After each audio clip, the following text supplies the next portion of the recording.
Sreepada channel welcomes you all, my dear children and audience. It is my pleasure to present you with a brand new playlist of stories based on renowned Vemana Satakam and Sumati Satakam. Today's poem is Atma Suddhi lEni aachaara madiyEla, Bhaanda Suddhi lEni paakamEla.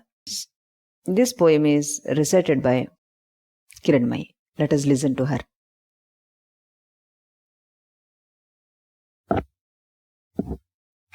Hello, I am Kiranmai, 8 years old. Today's poem for Sreepada story box is Atma Suddhi lEni aachaara madiyEla, Bhaanda Suddhi lEni paakamEla, citta Suddhi lEni Sivapooja lElaraa, viswadhaabhiraama vinura vEma. Thank you. Let us congratulate Kiranmai once again. She is doing a very good job. Let us know the meaning of this poem. There is no use of following the traditions without a pure soul. There is no use of food cooked in unclean utensils. Similarly, there is no use of praying God without a pure mind. Beautiful, excellent, isn't it? Now, based on this poem, we will relate a story from our Purana. You all know very well. He is the king of Lanka. Who is he? Ravana. So, today's story is on Ravana. Ravana was born to sage of Vishrava and demon princess Kaikasi. Vishrava's father, sage Pulastya, was one of the 10 spiritual sons of Brahma, called Prajapatis. Because Ravana was the son of Brahmin sage and he himself was a great Vedic scholar, he was honored as Ravana Brahma. He was a great warrior and was an expert player of the musical instruments called Rudravena. He profoundly studied the Samaveda and composed the hymns known as Sivatandava Stotra. He authored Ravana Samhita, a book of Hindu astrology. Ravana was a great devotee of Lord Shiva. Pleased with his devotion, Lord Shiva gave him the divine sword Chandrahasa.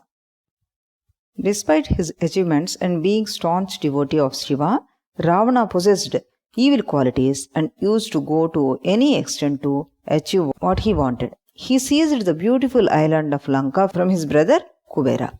To get the soul image called Atmalinga of Shiva, Ravana pulled out his balls and using them as musical strings sang praises of Shiva.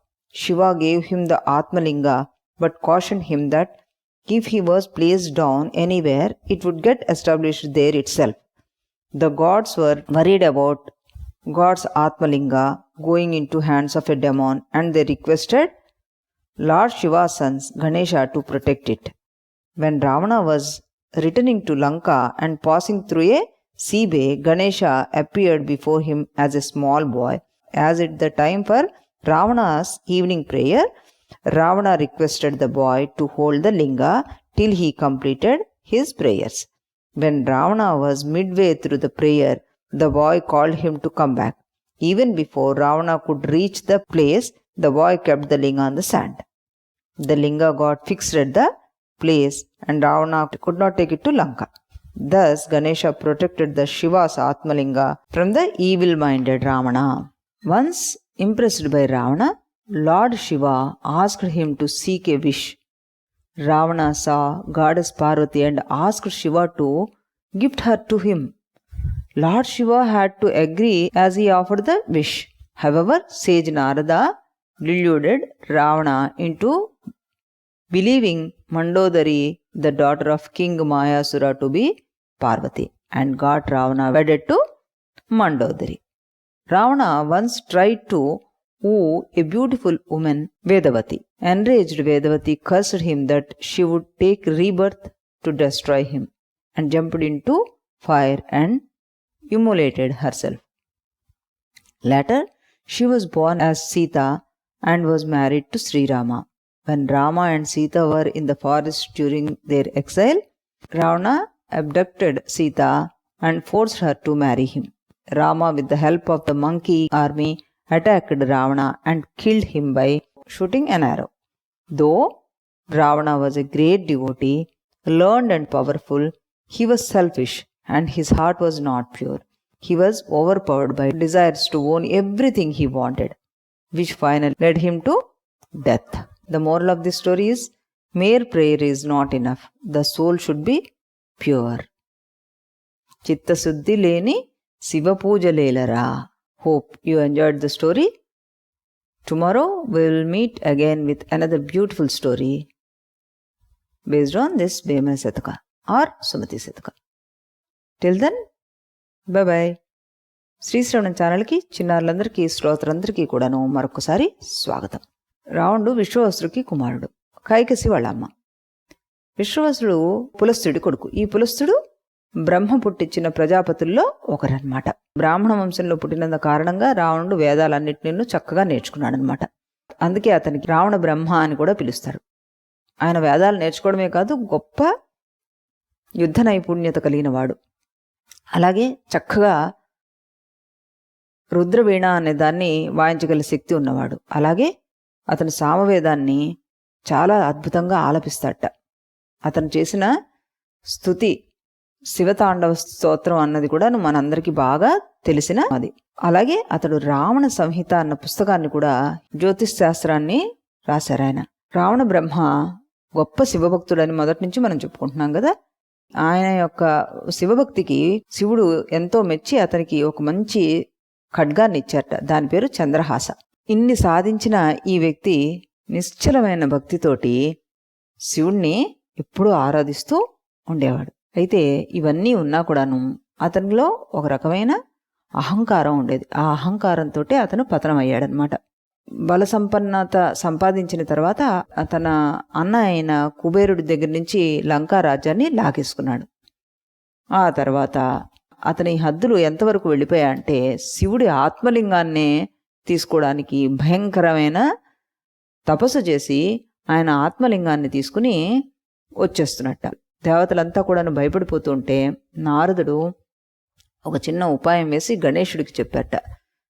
నాయనా గణేశ, శివుడి ఆత్మలింగాన్ని తీసుకువెళ్ళిపోతే అది ఆ రాక్షసుడి చేతిలో ఉంటే చాలా పొరపాట్లు జరిగిపోతాయి, కాబట్టి నువ్వు ఎలాగైనా దాన్ని మళ్ళీ అతను లంకకు తీసుకువెళ్ళనీయకుండా చెయ్యి అని చెప్పాట. వెంటనే గణేశుడు చిన్న బ్రాహ్మణ కుర్రాళ్ళ తయారయ్యి ఇతను వెళుతున్న దారిలో కరెక్ట్గాను రావణాసుడు ఎప్పుడైతే సాయంకాలపు అర్ఘ్యం ఇవ్వాలో సూర్యుడికి, ఆ టైంకి ఆయన దగ్గర ప్రత్యక్షమయ్యాడు. కరెక్ట్ సమయానికి వచ్చాడు కదా అనుకుని, బాబు ఈ లింగాన్ని కాసేపు కింద పెట్టకు, నువ్వు ఇది చేత్తో పట్టుకుని ఉండాలి అని చెప్పాడు. ఎందుకు? శివుడు ఆయనకి ఆ ఆత్మలింగాన్ని ఇచ్చేటప్పుడు చెప్పాడు, నువ్వు ఒక్కసారి దీన్ని ఎక్కడైనా కింద పెట్టేశావో ఇక మళ్ళీ అక్కడి నుంచి తీయడానికి రాదు అని. దాంతో ఈ వినాయకుడు ఓహో అలాగే పట్టుకుంటాను అని చెప్పి చక్కా చేతిలో పట్టుకున్నట్ట. ఈయన సముద్రంలోకి వెళ్ళి అర్ఘ్యం ఇస్తూ ఉండగా మన గణేశుడు ఏం చేశాడు, రావణ బ్రహ్మ ఇది చాలా బరువు ఎక్కిపోతోంది, నేను ఇంకా దీన్ని మొయ్యలేను, దీన్ని కింద పెట్టేస్తున్నాను అని హెచ్చరించాట. ఆయన పరుగున వెనక్కి వచ్చేలోపు దాని కింద పెట్టేశాడు. అక్కడి నుంచి ఇంకా ఆయనకి ఆ శివలింగాన్ని తీయడం రావణుడి వల్ల అవ్వలేదన్నమాట. ఆ రకంగా ఆత్మలింగాన్ని అతను తనతో పాటు తీసుకెళ్ళలేకుండా అయిపోయింది. ఇలా రకరకాలుగా అతను తన అహాన్ని చాటు చెప్తూ వస్తున్నాడు. ఇంకొకసారి ఏం చేశాడు ఆయన, ఎంత మితిమీరిపోయిందంటే అతని అహంకారం, పార్వతీదేవినే తనతో పాటు పంపించేయమని శివుణ్ణి కోరాట తపస్సు చేసి. భోళాశంకరుడు పార్వతీదేవిని ఆయనకిచ్చి పంపించేశాడు. మళ్ళీ ఈ నారద మహర్షి అక్కడికి వచ్చి ఆయన ప్రత్యక్షమై మండోదరిని పార్వతీదేవిలాగా మార్చి తీసుకొచ్చి అసలు పార్వతిని మళ్ళీ శివుడికి అప్పగించి మండోదరిని ఆయన పెళ్లి చేసుకునేలాగా మాయ చేసి ఆయనకిచ్చి పెళ్లి చేశారు. ఈ రకంగా మరొకసారి నారద మహర్షి పార్వతీ పరమేశ్వరుల్ని కాపాడినట్టుగా అయిందనమాట. ఇకపోతే ఇంకా ఏం చేశారు ఈయన, ఈ రావణుడు ఇక్కడితో ఆగిందా? ఆయన అహంకారం ఆగలేదు. వేదవతి అనే ఆవిడ్ని తన భార్య కింద అవమని బలవంతం చేశాట. ఆవిడ తనకి తానే అగ్ని సృష్టించుకొని అందులో కాలిపోతూ, వచ్చే జన్మలో నేను సీతనై పుడతాను, నువ్వు రాముడి చేతిలో చనిపోతావు అని చెప్పి అతనికి వార్నింగ్ ఇచ్చి మరీ చనిపోయింది. అంటే త్రేతాయుగంలో రామావతారం లోపల సీతాదేవిగా ఆవిడ జన్మించారనమాట. ఈ జానకీమాతని ఈ రావణుడు సీతారాముల అరణ్యవాసంలో ఉండగా ఎత్తుకుపోతాడు కదా. ఎత్తుకుపోయి తన లంకలో నిర్బంధించి సీతను తనని పెళ్లి చేసుకోమని రోజు హింస పెడుతుంటాడు. అప్పుడు రాముడు వానర సైన్యంతో, అంటే మన హనుమంతుల వారు, సుగ్రీవుడు, వీళ్ళందరినీ తీసుకుని సముద్రం దాటి లంకను చేరి ఆ రావణాసుని చంపేసి సీతాదేవిని మళ్ళీ అయోధ్యకు తీసుకొస్తారనమాట.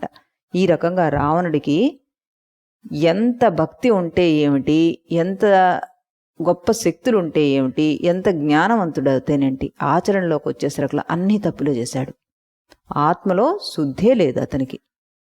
చిత్తశుద్ధి లేని శివపూజ లెలరా అన్నారు. చిత్తం శుద్ధిగా లేనప్పుడు ఎంత శివపూజ చేస్తే ఏమిటి అనుభవించింది ఆయన చివరికి?